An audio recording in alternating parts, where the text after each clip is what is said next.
2002 সালে হাই জাম্পে সোনার মেডেল ছিনিয়ে নিয়ে সাউথ কোরিয়ায় উড়িয়েছিলেন ভারতীয় তিরঙ্গা। এরপর মারণ রোগ ব্লাড ক্যান্সারে আক্রান্ত হন সোমনাথ মালো। 2016 সালে চাকরি পান তিনি, ছিলেন স্কুলের ক্লার্কের দায়িত্বে। সম্প্রতি সুপ্রিম কোর্টের নির্দেশে 26,000 চাকরি বাতিল হয়ে যায়। রেয়াত পেলেন না সোমনাথ বাবুও। কিভাবে সংসার চলবে, মারণ রোগের চিকিৎসা করাবেন কিভাবে, পরিবারের মুখে অন্ন কোথা থেকে আসবে, সেই দুশ্চিন্তাতেই ভেঙে পড়লেন নদিয়ার বীরনগর হাই স্কুলের সি গ্রুপের কর্মরত ব্যক্তি সোমনাথ মালো। পরিবারে রয়েছে কন্যা সন্তান ও স্ত্রী। মাত্র 3 বছর বয়সে ভুল চিকিৎসায় প্রতিবন্ধী হয়ে পড়েন। থেমে থাকেনি জীবনযুদ্ধের লড়াই। প্রতিবন্ধকতাকে সঙ্গে নিয়ে সাফল্যের শীর্ষে ওঠার স্বপ্ন দেখেছিলেন তিনি। এরপর ভারতের হয়ে হাই জাম্প প্রতিযোগিতায় অংশগ্রহণ করেছিলেন সাউথ কোরিয়ায়। সেখানে সোনার মেডেল ছিনিয়ে নেন সোমনাথ মালো। জাতীয় সঙ্গীত গেয়ে উড়িয়েছিলেন ভারতীয় তিরঙ্গা। কিন্তু ভালোই চলছিল সংসার, দু চোখে দেখছিলেন হাজার স্বপ্ন। অল্প বেতনের সি গ্রুপের চাকরিতেই খুশি ছিলেন পরিবার। কিন্তু হঠাৎ দুর্নীতির সুনামিতে রাজ্যের 26,000 শিক্ষক শিক্ষিকার চাকরি বাতিলের মধ্যেই উঠে এলো তাঁর নামও। এই পরিস্থিতিতে মারণ রোগ ব্লাড ক্যান্সারে আক্রান্ত সোমনাথ মালো কি করবেন বুঝে উঠতে পারছেন না। স্ত্রীর চোখ দিয়ে পড়ছে অশ্রু। মারণ রোগের চিকিৎসা চালাতে না পারলে কিভাবে বেঁচে থাকবেন তিনি? বর্তমান পরিস্থিতিতে হতাশায় এখন তার দিন কাটছে। সোমনাথ বাবুর পরিবারে দুশ্চিন্তা কোনোভাবে কাটছে না। নদিয়ার তাহেরপুর পৌরসভার অন্তর্গত ডি ব্লকের বাসিন্দা সোমনাথ বাবু চাইছেন আরও এক ক্যান্সার রোগে আক্রান্ত সোমা পালের নাম বহাল থাকলেও তার নাম বাতিল করা হয়েছে।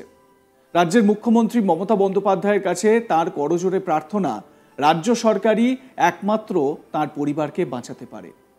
শুনুন চাকরিহারা সোমনাথ মালো কি বলছেন। 2016 সালে আমি সবাই যেভাবে বিজ্ঞপ্তি বেরিয়েছিল, বিজ্ঞপ্তি অনুযায়ী আমি ফর্ম ফিল আপ করি অনলাইনে।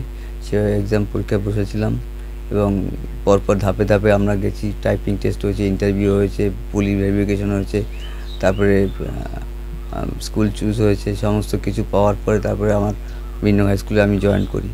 কিন্তু তারপরে শেষ পর্যন্ত দেখা গেল যে আমাদের এই চাকরিটা কেস হয়ে গেল। কেস হয়ে যাওয়ার পর এবার সুপ্রিম কোর্টের হাইকোর্টের প্রথম রায় যে আমাদের বাতিল করা হলো আমাদের চাকরিটা। বাতিল করার পরে তারপরে আবার সুপ্রিম কোর্টে আবার আমাদের উকিল যে উনি লড়লেন এবং আজকে সেই রায় বেরোলো, পুরো প্যানেলটাই ক্যান্সেল করে দেওয়া হয়েছে। আমি একজন ব্লাড ক্যান্সার পেশেন্ট। আমি 2002 সালে ভারতবর্ষের হয়ে হাই জাম্পে সোনার মেডেল পেয়েছিলাম এবং তেরঙ্গা ঝান্ডা তুলেছিলাম বিদেশের মাটিতে। দেশের জন্য লড়াই করে আমি সোনার মেডেল এনেছি। তার পরিণামে আজকে আমাকে চোরের দায়ে চাকরিটা ছেড়ে দিতে হলো। তাই মহামান্য, এবং শুধু তাই না, আমাদের যে আরেকজন যে ক্যান্সার পেশেন্ট সোমা দাস, ওর ক্ষেত্রে এক নিয়ম, আমার ক্ষেত্রে আর এক নিয়ম। আমি একজন ক্যান্সার পেশেন্ট, আমার চাকরিটা চলে গেল এবং সোমা দাসের চাকরিটা বহাল রয়ে গেল। তাই মহামান্য সুপ্রিম কোর্টের কাছে আমার একটাই আবেদন যে আমার চাকরিটা যেন পুনরায় ফিরিয়ে দেওয়া হয়। তাহলে আমি আমার পরিবারটা নিয়ে আমি বাঁচতে পারবো। এবং আমার প্রত্যেক মাসে ক্যান্সারের জন্য আমার 9,000 টাকা মেডিসিন লাগে, ওষুধ লাগে, ওষুধ পয়সা দিয়ে কিনতে হয়। আমি বর্তমানে এখন CNCI চিত্তরঞ্জন ক্যান্সার রিসার্চ ইনস্টিটিউটে আমি চিকিৎসাধীন রয়েছি। এই মুহূর্তে যদি আমার চাকরিটা চলে যায় তাহলে আমাকে ওষুধ না পেয়ে মরে যেতে হবে। তাই আমার একটাই অনুরোধ, একটাই আবদার, পশ্চিমবঙ্গের মুখ্যমন্ত্রীর কাছেও একটাই অনুরোধ যে দয়া করে বিষয়টা যদি দেখেন একটু। অন্যান্য দিনের মতো কি আজকেও কি স্কুলে গিয়েছিলেন? না, আমি আজকে রায় বেরোবে বলে আমি আজকে যাইনি। টিভিতে বসেছিলাম, রেডি হচ্ছিলাম। তারপরে যখন দেখলাম যে রায়টা নেগেটিভ রায় বেরোচ্ছে, তখন আমি আর বাড়িতে বসেই রয়েছি এবং কি করব নিজেও বুঝতে পারছি না এই মুহূর্তে। আপনার পরিবারে কতজন রয়েছে? আমি রয়েছি, আমার ওয়াইফ রয়েছে, আমার মেয়ে রয়েছে। অনেক ছোটোবেলা থেকে অনেক কষ্ট করে আমি মানুষ হয়েছি, অনেক বাবা মা অনেক কষ্ট করে মানুষ করিয়েছে। প্রথমে খেলাধুলো করতাম, ভেবেছিলাম যে স্পোর্টস কোটায় চাকরি হবে। এশিয়ান গেমসে মেডেল পেলে স্পোর্টস কোটায় চাকরি হয় জানি, কিন্তু আমাদের ফিজিক্যালি চ্যালেঞ্জের ক্ষেত্রে স্পোর্টস কোটা নেই। তারপর শেষ পর্যন্ত খেলা ছেড়ে দিতে হয়েছে আমার। খেলা ছেড়ে দিয়ে পড়াশোনা করলাম। পড়াশোনা করার পরে তারপরে চাকরিতে জয়েন করলাম। একটা চাকরি করতাম, L&Tতে চাকরি করতাম। ওই চাকরি ছেড়ে দিয়ে আমি এই রাজ্য সরকারের চাকরিতে আসলাম, কিন্তু শেষ পর্যন্ত এই চাকরিটাও চলে গেল। এখন এই বয়সে যদি আমাকে সবই তো ভুলে গেছি, এই বয়সে তো কোনোভাবেই সম্ভব না পরীক্ষা দিয়ে চাকরি পাওয়া। তাই আমি অনুরোধ করছি মহামান্য আদালতের কাছে, সুপ্রিম কোর্টের কাছে এবং বাংলার মুখ্যমন্ত্রীর কাছে যে আমার বিষয়টা পুনরায় ভাবার প্রয়োজন এবং ভাবলে একটু ভালো হয়। সোমনাথবাবুর স্ত্রী সন্ধ্যা মালো তিনি কি বলছেন শোনাবো আপনাদের। যখন আমার স্বামী 2016 সালে চাকরি পাওয়ার আগে আমার স্বামী এলএনটিতে চাকরি করতো, তারপর যেইভাবে পরীক্ষা হয়, যেভাবে ধাপে ধাপে ধাপে ধাপে আমার স্বামী সেইভাবে পরীক্ষা দিয়েই চাকরি পায়। কিন্তু চাকরি পাওয়ার পর আমাদের বেশ ভালোই চলছিল। তারপরে হঠাৎ করে এখন কোর্টের রায় বেরিয়েছে যে চাকরি আর নেই। এখন আমার স্বামী শারীরিক প্রতিবন্ধী, তার উপরে আবার cancer patient, blood cancer patient. এবার আমার স্বামীকে প্রতি মাসে 9,000 টাকার উপরে ওষুধ কিনে খেতে হয়, একটা ওষুধ কিনে খেতে হয়। এবার সেই ওষুধটা আমাদের তারপরে ওই ওষুধের পাশে আরও কিছু আনুষঙ্গিক ওষুধ ওনাকে ক্যান্সারের জন্য চালাতে হয়। এবার আমাদের লোন নেওয়া আছে বন্ধন ব্যাংকে।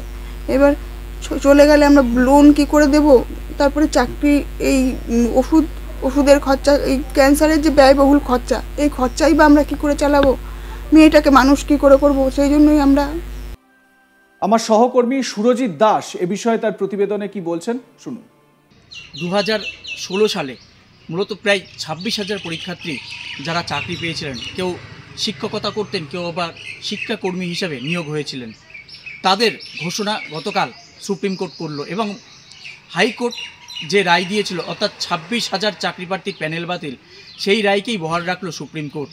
যেখানেই কিন্তু এই রায় আসার পর সাধারণভাবেই যে সমস্ত শিক্ষক শিক্ষিকা রয়েছেন যাদের তালিকা থেকে বাদ পড়েছে তারা কান্নায় ভেঙে পড়েছেন। পাশাপাশি যে সমস্ত শিক্ষাকর্মী রয়েছেন তারাও হতাশ হয়ে পড়েছেন।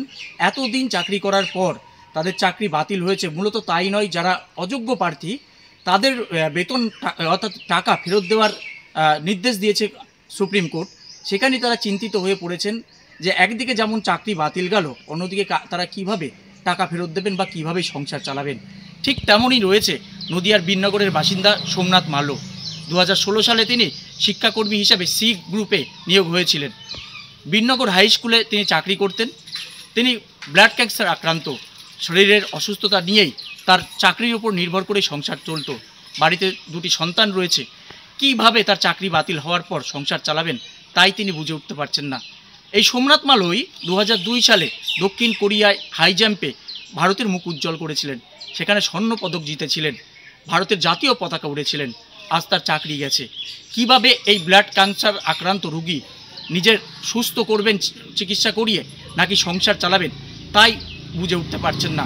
তিনি মুখ্যমন্ত্রীর কাছে কাতর আবেদন জানাচ্ছেন যাতে তার জন্য কোনো অন্যরকম ব্যবস্থা করা হয়, যাতে তার সংসারটা কোনোভাবে চালাতে পারে এবং নিজের যে শারীরিক অসুস্থতা তার চিকিৎসা করাতে পারে। এ বিষয়ে আপনাদের মতামত কি জানাতে ভুলবেন না। দেখতে থাকুন আজ তাক বাংলা। সাবস্ক্রাইব করুন আমাদের ইউটিউব চ্যানেলটি, বেল আইকন প্রেস করুন নোটিফিকেশন পেতে।